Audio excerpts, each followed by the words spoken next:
Hey, it's Walter Grewe with Long and Foster Realtors. It's Wednesday at 10 a.m.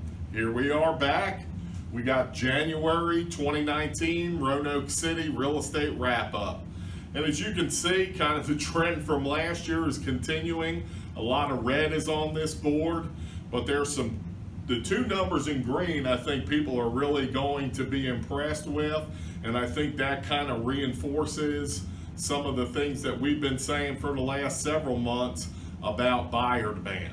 So as you can see, the active listings kind of carrying over from last year into the new year was 381 houses were on the market when we started January, kind of carried through the whole month. That was down 12% over what we were seeing in 2018.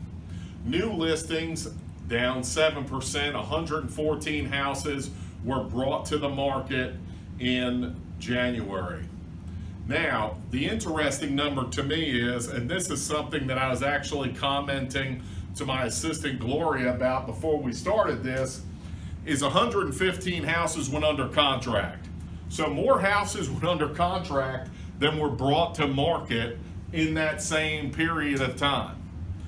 If that does not show you buyer demand is up, I don't know what other correlation that you would be looking for.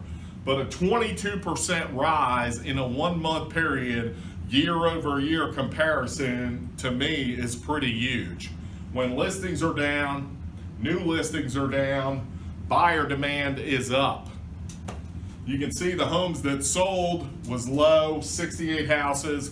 These are the houses that carried over from December. December traditionally a pretty low month for closings.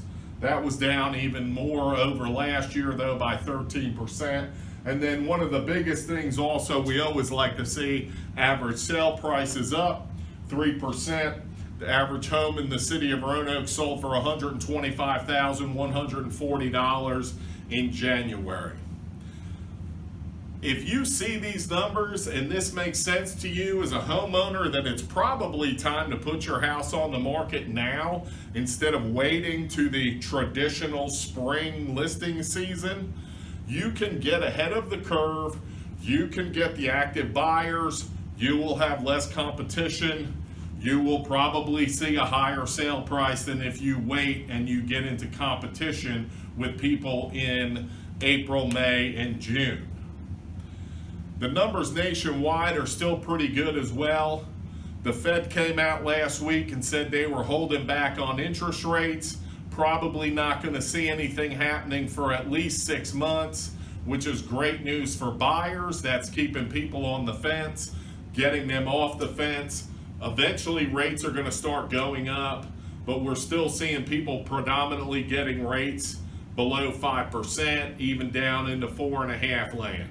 So if you're interested in finding out a little bit more about these things, you can always reach out to me through Facebook, send me a private message, leave a comment.